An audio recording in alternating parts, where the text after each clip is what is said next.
Hello, friends, and welcome back to Stories About Entitled People. Let's start today's video with a story that proves not all Karens get the last word. One entitled woman thought she could ignore the damage she caused and walk away without an apology. Unfortunately for her, she picked the wrong mom to mess with.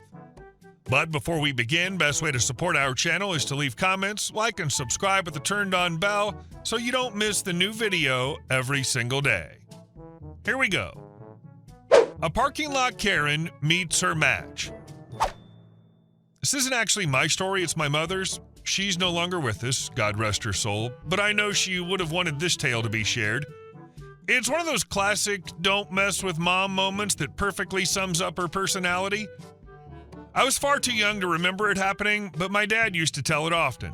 And every time he'd shake his head and laugh because when my mom got going, there was no stopping her. She was the kind of woman who could be sweet and generous as the day is long until someone crossed her. Then she turned into a freight train barreling down the tracks with no brakes. So the story goes like this. One afternoon, my parents were leaving the grocery store in their slightly older car. Nothing fancy, but it got them from point A to point B. They had just climbed in, buckled up, and were about to back out when another car pulled into the space beside them.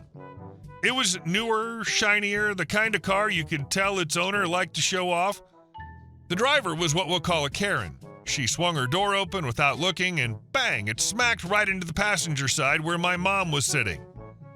Now, accidents happen. Everyone who parks close to another vehicle knows it's always a risk. My mom wasn't unreasonable. Had Karen simply turned, said, "Oh my goodness, I'm sorry about that," and checked the door, it would have ended there. A shrug, maybe a little scuff mark, and everyone moves on. But that's not what happened. Karen glanced briefly at my parents' car like it was beneath her, then without a word turned and strutted toward the store. Not so much as a nod of acknowledgement, no apology, nothing. And if you knew my mother, you'd know that silence was the wrong move. From the open passenger side window, my mom called out, "Hey, you hit our car door." My dad, already groaning because he knew where this was going, put a hand on her arm. "Let it go," he whispered. But when my mom hit full steam, there was no letting go. Karen turned, gave my mother a look like she was sour milk, and then, with that same haughty air, kept walking. That was the spark. My mother, never one to let rudeness slide, yanked her own door open and wham, slammed it into Karen's car, loud enough to echo in the parking lot. "Oh," she said in a mock sweet voice, dripping with sarcasm, "I'm so sorry I hit your car door." My dad just about melted into the driver's seat. But she wasn't done. She slammed the door into Karen's car again, and again, and again, each time repeating, "Oh, I'm so sorry I hit your car door." By now, Karen had frozen halfway to the store, her jaw hanging open in complete disbelief. She couldn't believe what she was seeing. Here was this woman, unapologetic and relentless, giving her a taste of her own medicine 7 or 8 times in a row. Meanwhile, my dad sat in the driver's seat, doing his best to calm her down. "All right, enough, let's just go," he pleaded. Spoiler alert, he did not calm her down. My mom only stopped when she felt she had made her point loud and clear. Finally, with one last slam, she pulled her door shut, leaned out the open window, and said in her firmest voice, "Some people are so rude about hitting other people's car doors." Then, with the precision of a final mic drop, she settled back in her seat while my dad backed the car out and drove away. Karen never said a word. She just stood there, glaring, while the echo of my mom's apologies rang in her ears. My mom had her flaws, like anyone, but her backbone was unshakable. She believed in kindness, yes, but also in standing up for yourself when someone tried to treat you like you didn't matter. People sometimes ask me where I got my streak of pettiness. That little spark that sometimes makes me unwilling to let things slide when someone's being rude or entitled. I don't even have to think about it. I know exactly where it came from. From my mom, my fearless, fiery, petty-boned mother, rest her soul. Well played by your mother. It's funny how people think it's okay when they do something to your car, but not when you return the favor. And our second story. HOA tried to bully me over my trailer. Back in 2022, I had my enclosed utility trailer parked neatly in my driveway in front of my detached garage. Nothing fancy, just a plain, tagged, and insured trailer that I use for work and weekend projects. Out of nowhere, a letter from the HOA showed up in my mailbox.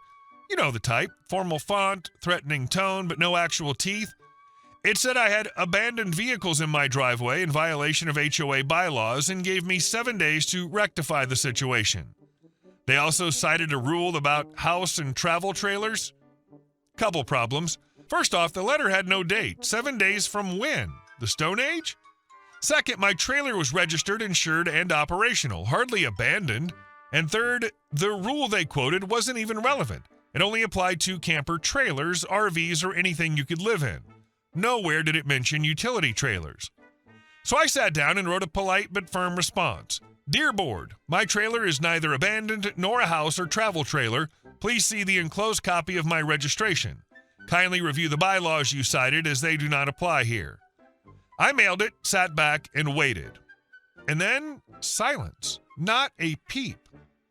Fast forward to this past Wednesday, deja vu, another HOA letter appeared, this time claiming my open utility trailer, parked in my backyard, shielded by my garage, visible only if you craned your neck from the street, was breaking the same rule. They even attached a grainy photo of the trailer as evidence, which hilariously proved it was in the backyard. This time I was done being polite. My reply was sharper. Per the bylaws, your claim is invalid. Your own photograph confirms the trailer is parked in compliance. I also remind you that this same claim was dismissed in 2022. Continued harassment will result in escalation on my part.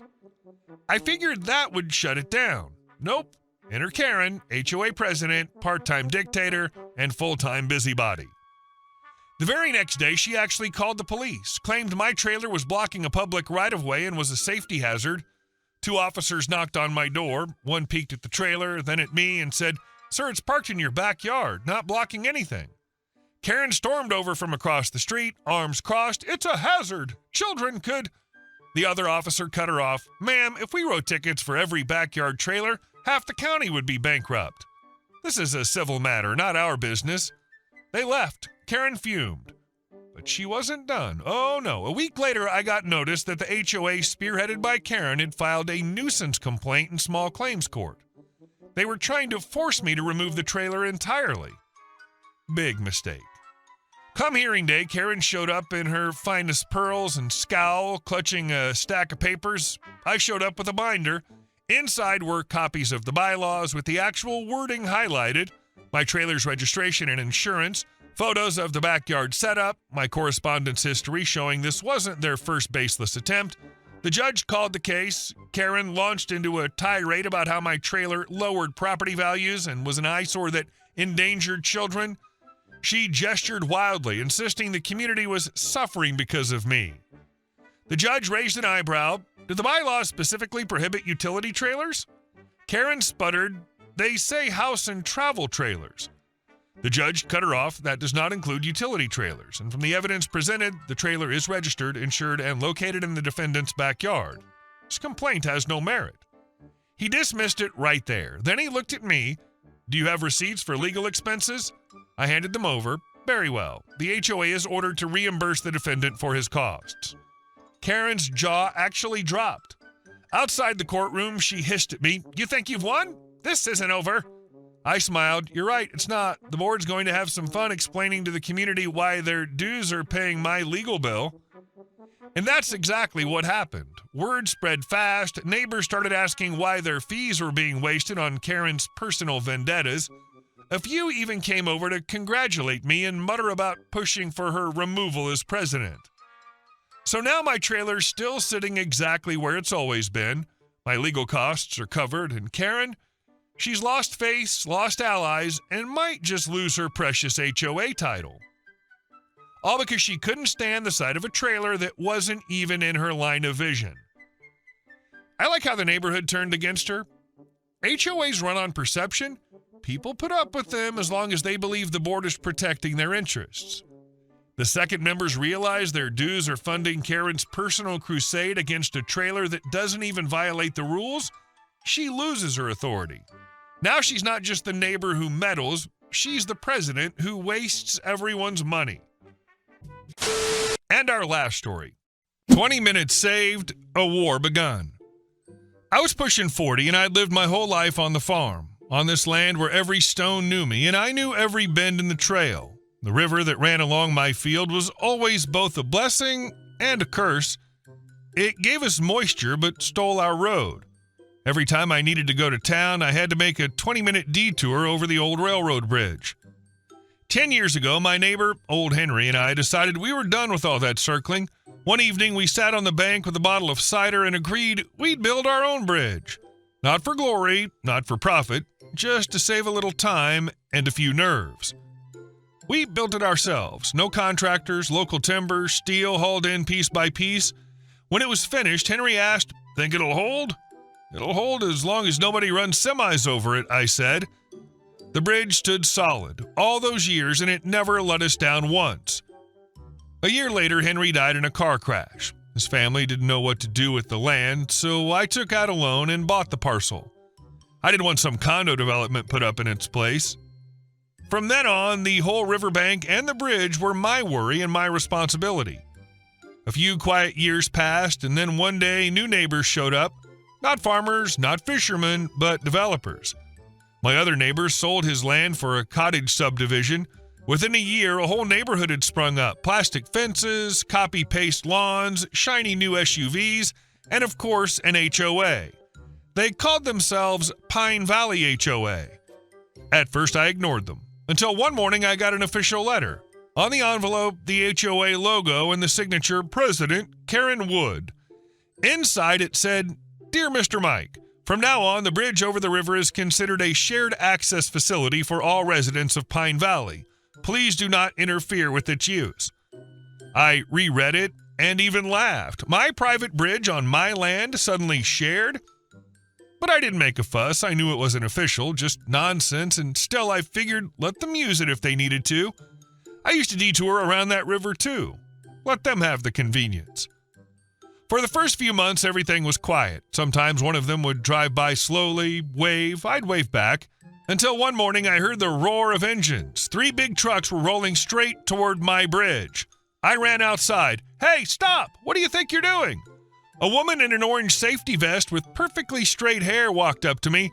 "I'm Karen, HOA president," she said in a tone that sounded like it should make me bow. "We're building a new road to the subdivision. The bridge is in good condition. Everything's under control." "Good condition?" I snorted. "It's rated for 2 tons max." "Our specialists say it'll take 20, she replied confidently. "Have your specialists seen the land records? This is private property." "It's a shared-use bridge. We have a letter," she said, waving a sheet in front of me, printed off my own fence where I once had a sign that said, "Welcome, neighbors."